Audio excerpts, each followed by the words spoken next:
What's up, everybody, and welcome back to another episode of Lockdown 23-1. And I got some very important news about the future of this channel.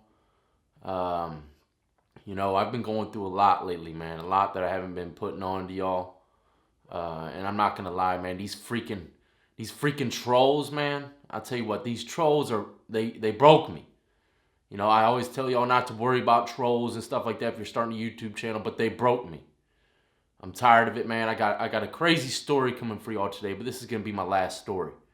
Last story on this channel, and I'm going to leave all the videos that I've uploaded in the past up. The channel will still be running. But as far as making new content, man, I'm done.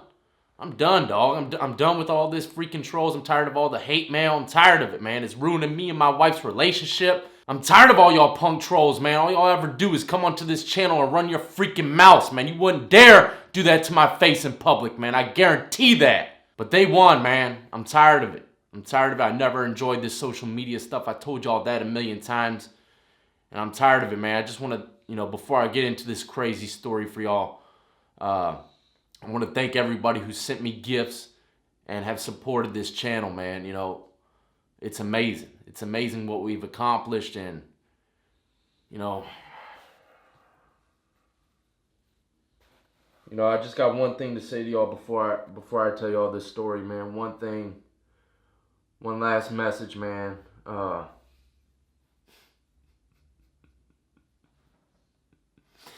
April Fools, homeboy! Old death ain't going nowhere, dog! I bet all them haters were watching this like, yes, we won. The trolls won. No, they didn't win. Old death will never stop. Never stop. I hate to do that to y'all, but it is April Fools, and I had to get you. Man. Might have been a slight bit of clickbait, but that's allowed on April Fool's Day, ladies and gentlemen. I wonder how many of y'all actually got. Yeah. Oh, man, the trolls, man, y'all, I don't mind y'all at all, for real. Honestly, I really don't. Salute to y'all. It is what it is. It's social media land, man. I don't give a damn. Me and my wife's relationship is better than it's ever been. Ever been, dog. But anyways, I got two crazy stories coming for you today. One is about me in prison and one of the craziest drugs I did in prison. I'll never forget it. And the other story is about a female that did unspeakable things. And I can't even speak on some of the things she did, but I'll give you a quick little rundown of it. It just happened recently. It's crazy as hell, man. And the message that you should get from this episode is do not do drugs, ladies and gentlemen. Do not do drugs in prison or on the streets. Alright, the craziest drug I've ever done in prison was something that I didn't know what I was doing, okay? And I've actually done it before in high school. And I've touched into these stories a little bit, I believe, in some live streams, but I'm going to go ahead and give you the details on it, okay? Love boat. I don't know if y'all have ever heard of love boat or dippers, or I don't know how to pronounce that word, formaldehyde, PCP, Sherm. There's a lot of names for it, and there's a lot of different chemicals that might go into it, embalming fluid. That stuff is very dangerous. It can cause you to hallucinate, act wild and crazy. Let's say you see a lot of people, you might see some people that get arrested and they're like freaking superhuman. They might take 6 rounds to the chest and keep on fighting the officer. So they're usually on something probably close to that, or bath salts or something like that. But that's what I did in prison. That is the craziest drug I did. It was called Love Boat. But that is the craziest drug that I did in prison, Love Boat. I'll never forget, I smoked with my homeboy Dre. I wonder if he's out, man, but he was from DC. And I thought it was very funny because weed. It was weed laced with it. All right. And usually when weed is laced with stuff like this, or some people just dip their cigarette filters in it or stuff like that, dippers, and that's all it takes. It doesn't take much at all, but the weed kept going out. I'll never forget, I was smoking this J and the weed wasn't burning. It just kept going out. And so I was hitting it harder and harder, trying to get the cherry going.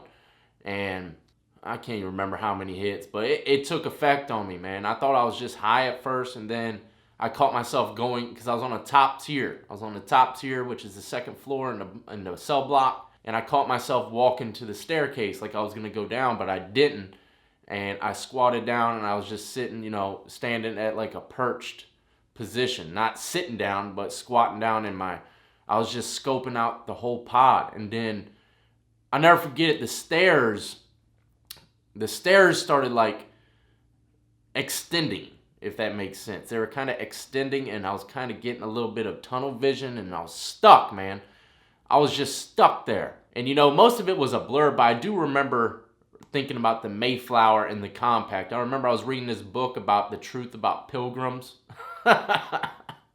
Everybody, a lot of people know that there's a lot more stuff that happened in the history books than what it says when it comes to pilgrims and the Indians and stuff like that. And that was the book I was reading. I think it was called What They Don't Teach You in High School or something like that. But I was reading that book for past week on and off. So it was kind of embedded in my mind. And I was starting to think about the Mayflower and compact because I felt like it was swaying like I was on the ocean or something. And for some reason, I just started thinking about that. I don't know.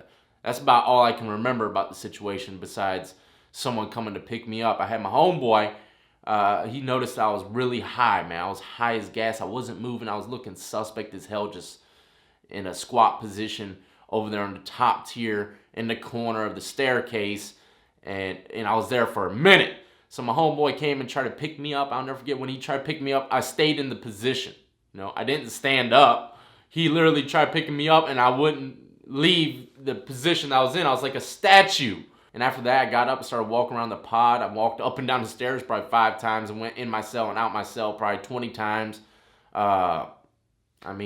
The realization of being in prison hit me towards the end, and that's what really started freaking me out. I realized that I'm high as Cootie Brown in freaking prison. You know what I mean? I was like, man, God. You know what I mean? And then I said, man, and then later on down the road, I found out it was some freaking Love Boat. And homeboy didn't even tell me, man. Dre from DC, man, I'll never forget that cat. I was a little heated about the situation, man. That's something you gotta tell the dude that you're smoking something laced. You know what I mean? And another time that I, accidentally experimented with this stuff was in high school. I told people about this. I was in photography class. I went to the bathroom, and this little dude named Grant, I'll never forget you, man. His last name was crazy as hell, too. But I remember his first and last name, and I don't know why. But I went in the bathroom, and he was smoking a bowl. And I was like, damn, man, let me tap that. You know what I mean? I was on juvenile probation as well. And it's crazy how long I was on probation for. I never got off. I was on probation as a juvenile when I was like 13 until, 27 years old.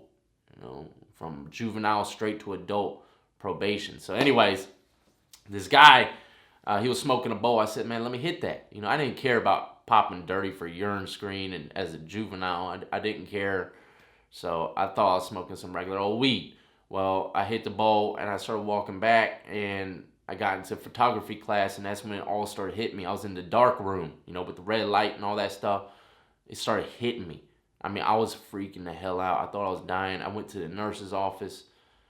Long story short, man, I went to get a drug screen, and my dad was with me. I'm a juvenile. My dad was with me, and then the probation officer says I popped dirty for marijuana and PCP. I said, what the hell? PCP? I looked at my dad and said, Dad, I swear to God, I had to have smoked something laced because I swear to God, I don't smoke PCP, man. My dad was heated, boy. I'll never forget it. Never forget it, man. I'll never forget Grant either, man. Damn idiot. Be careful, man. Watch your children, man. Just because they're in high school, don't sleep on it. Don't sleep on the fact that just because they're in high school, they ain't doing the craziest drugs you could think of. It's happening. And this was in a very nice high school, I must say. I left the hood and moved to this area, which I didn't click with anybody because they're all freaking, rich, stuck-up little kids, man. I couldn't stand 90% of the people in my high school. But this was in a very high-end high school, and these kids were doing all kinds of drugs, man, for real. And that's probably, you might see stuff like that more in those high-end high schools than any other kind, You go to the schools I used to go to, they're doing drinking a 40, some Mad Dog, or smoking some bud. You know what I mean? They ain't doing nothing too crazy. It was a serious change of pace leaving that school, man.